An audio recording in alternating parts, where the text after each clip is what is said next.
ഇപ്പോൾ ശശി തരൂർ മാധ്യമങ്ങളെ കാണും. കോൺഗ്രസിന്റെ വിജയം എന്നെ ആഗ്രഹിക്കുന്ന അതിന് വേണ്ടിയിട്ട് തന്നെ ഇറങ്ങാൻ പോകുന്നത്, പേടിക്കണ്ട. നമ്മളൊക്കെ വന്നിരിക്കുന്നത് അതിന് തന്നെയാണ്. കോൺഗ്രസിന്റെ UDFന്റെയും ഒരു നല്ലൊരു വമ്പിച്ച ഭൂരിപക്ഷം കാണട്ടെ നിയമസഭയിൽ അടുത്ത തെരഞ്ഞെടുപ്പ് കഴിഞ്ഞ ശേഷം.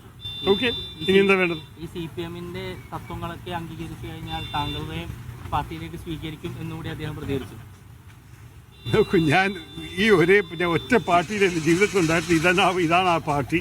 ഇത് 18ാമത്തെ വർഷം തുടങ്ങുകയാണ്. ഇപ്പോൾ ഒന്നും വെറുതെ ഇത് ചോദിച്ചുകൊണ്ടതിൽ വലിയ ബുദ്ധിയില്ല കേട്ടോ. സത്യം പറയുന്നത് വെറുതെ പറഞ്ഞിട്ട് വല്ല കാര്യമില്ല കേട്ടോ. നാളെ കേന്ദ്ര ബഡ്ജറ്റാണ്. അതിന് ഞാൻ പോകുന്നുണ്ട്.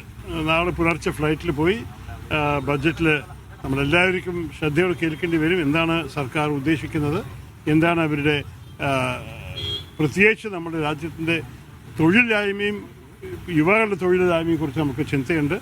കേരളത്തിൽ ഓഫ് കോഴ്സ് നമുക്ക് എല്ലാവർക്കും അറിയണം കേരളത്തിൽ എന്താ കിട്ടാൻ പോകണമെന്ന്. അതൊക്കെ നമ്മൾ ശ്രദ്ധയോടെ കേൾക്കാൻ വേണ്ടി പോകും. അറിയില്ല, ഫൈനാൻസ് മിനിസ്റ്റർ കണ്ടുവല്ലോ അവര്. നമ്മളുടെ ഈ സംസ്ഥാനത്തെ മിനിസ്റ്റർ സംസാരിച്ചില്ലേ. ഇനി എന്താ കേന്ദ്രത്തിൽ വരാൻ പോകണം നോക്കാം. താങ്കൾക്ക് വ്യക്തിപരമായിട്ട് എന്താണ് തോന്നുന്നത്? എന്താണ് ഇപ്പൊ അടിയന്തരമായി കേരളത്തിന് വേണ്ടി? കാരണം ധനമന്ത്രി നേരിട്ട് കണ്ട്, കേരളത്തിന്റെ ധനമന്ത്രി നേരിട്ട് കണ്ട് 29 ആവശ്യങ്ങളാണ് കേന്ദ്രത്തോട് പറഞ്ഞത്. അതിൽ ഏറ്റവും സുപ്രധാനമായിട്ട് നമുക്ക് എന്താണ് വേണ്ടത്? എയിംസ് ആണോ ആദ്യമായിട്ട് വേണ്ടത്? അല്ല, ഈ എയിംസ് ഒരു പണ്ടേ തന്നൊരു വാഗ്ദാനമാണ്. അതിനെ പൂർത്തിയാക്കണമെന്ന് എൻ്റെ അഭിപ്രായം തന്നെയാണ്. അതിനെക്കുറിച്ചൊരു സംശയവും വേണ്ട. അത് കുറേ വർഷങ്ങളായി ഞാൻ ഇവിടെ ശ്രീ ഉമ്മൻചാണ്ടി ഭരിക്കുന്ന സമയത്തും ഞാൻ MP ആയിരിക്കുന്ന സമയത്തുമാണ് ഈ വാഗ്ദാനം ആദ്യം വന്നത്. അതെല്ലാം കഴിഞ്ഞിട്ട് എത്ര വർഷമായി? 15 വർഷമായി. ആ എയിംസ് വരണം, ഒരു സംശയവും വേണ്ട. പിന്നെ അതുപോലെ പല ആവശ്യങ്ങളും നമ്മുടെ സംസ്ഥാനത്തിനുണ്ട്. 29 ലിസ്റ്റ് ഞാൻ വായിച്ചിട്ടില്ലെങ്കിലും എന്താണ് അവർ പറയാൻ പോകുന്നത് കേട്ട ശേഷം നമ്മൾ വീണ്ടും സംസാരിക്കുക. നമ്മൾക്ക് ആവശ്യമുള്ളത്, എനിക്ക് പ്രത്യേകിച്ച് എൻ്റെ മനസ്സിൽ തീരദേശം തന്നെയാണ്.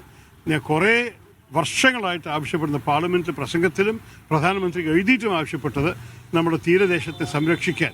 എല്ലാ വർഷവും എല്ലാ മഴക്കാലത്തിലും നമ്മളുടെ ഭൂമി അലിഞ്ഞു പോകുന്നുണ്ട് സമുദ്രത്തേക്ക്. അതിനെ രക്ഷിക്കാൻ വേണ്ടി നമ്മളുടെ തീരദേശ മത്സ്യത്തൊഴിലാളികൾക്കും സമുദ്രത്തിൻ്റെ മക്കൾക്ക് വേണ്ടി ജീവിക്കാനുമുള്ള സൗകര്യം കൊടുക്കാൻ വേണ്ടി ചില പുളിമുട്ടുകളും ചില അത്യാവശ്യമായ കടൽ ഭിത്തിയും ആവശ്യമുണ്ട് നമ്മളുടെ ഈ തീരദേശത്തെ സംരക്ഷിക്കാൻ.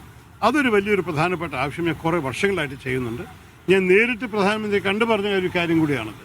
ഇനി അത് വന്നാൽ നല്ലൊരു കാര്യമായിരിക്കും, അതിനൊരു സഹായം വന്നാലും. അവരിതുവരെ എടുത്ത നിലപാട് ഇത് സംസ്ഥാന സർക്കാർ ഉത്തരവാദിത്തമാണ് ഞങ്ങളുടെ എല്ലാം. സംസ്ഥാന സർക്കാർ പറയുന്നു അവർക്ക് അതിന് കാശില്ല. അപ്പോൾ ഈ സ്ഥിതിയിൽ എങ്ങനെയാണ് നമ്മൾ ഈ നാടിനെ സംരക്ഷിക്കാൻ പോകുന്നത്? നമ്മൾ ഒരു ഇഞ്ച് ഭൂമി ഹിമാലയയിൽ പോയി നഷ്ടപ്പെട്ടാൽ ചൈനയോടൊപ്പം യുദ്ധത്തിന് സംസാരമായിരിക്കും.